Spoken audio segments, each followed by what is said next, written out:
What's up, y'all? It's your boy Jay Halim. This is another segment of Ask Jay.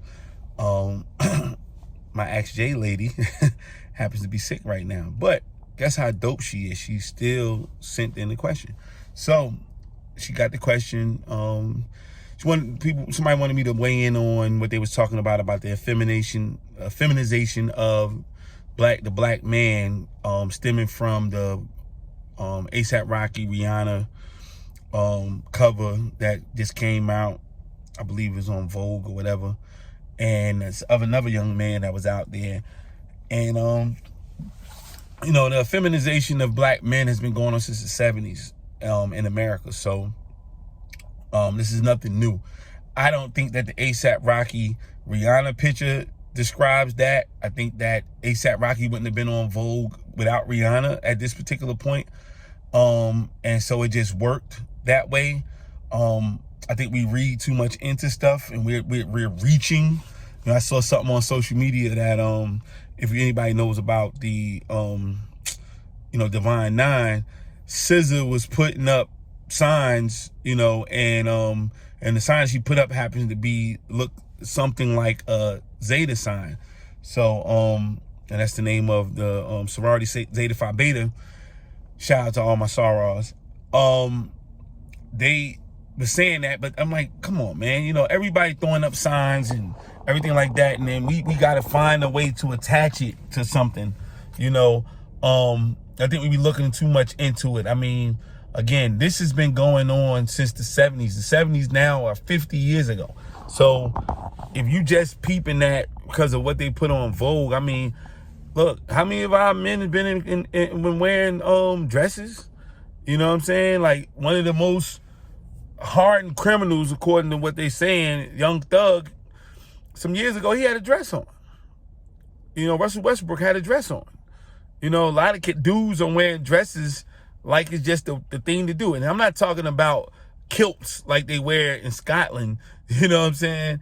Like, they're wearing full-on, he says, chiffon dresses. Dudes are, you know what I mean? And they're not even supposed to be dudes who call themselves, who identify as gay.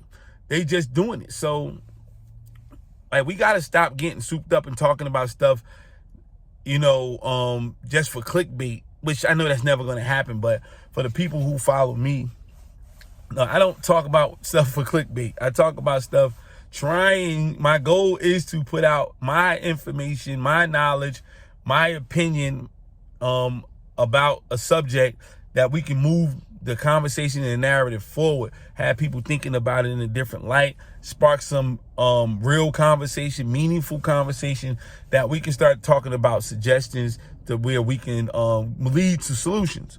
But you're on social media, you're going to get caught on this wave no matter what. Everybody's looking for something to pick up on. And I mean, we all have done it in the past. We used to be looking for who's beefing with who, trying to dissect the Jay-Z lyrics and this lyric. Now, some of that is healthy, but I think that now a lot of people will agree that it's gotten overboard. It's going overboard. Like, again, the feminization of black men in America has been happening for almost 50 years. You don't need a recent picture on the cover of a popular magazine to tell you that. So we know that part. How is it going to affect our kids? I mean, and that wasn't a question, but I'm just throwing it out there. If we focus on being dope parents and dope examples to our children, I think, nobody can get it 100% right, but I think we'll be floating around that 90% of our kids that go the way we want them to go. Because kids don't do what you say, they do what you do. So if you putting out a dope example, you showing them how it's supposed to be, and as a man, if you showing your son how to be a real man, he's going to be a real man. You're not going to have that problem. But as long as you are not showing him how to be a real man by your actions, not by yelling at him, by kicking his ass and all of this, but in your actions, are you going to work, taking care of your family, protecting your family, providing for your family, doing what you need to do? Are you treating your lady, his mama, the way you supposed to be treating him? Or if you with another lady, when he around you, are you displaying those dope ass black man qualities to these young boys. If you are, I believe with all of my heart that the majority of them are gonna go the way that we want them to go. You can't get it all the way right, you can't get 100%. But I think that we do what we need to do as men and as black men, you won't have that problem.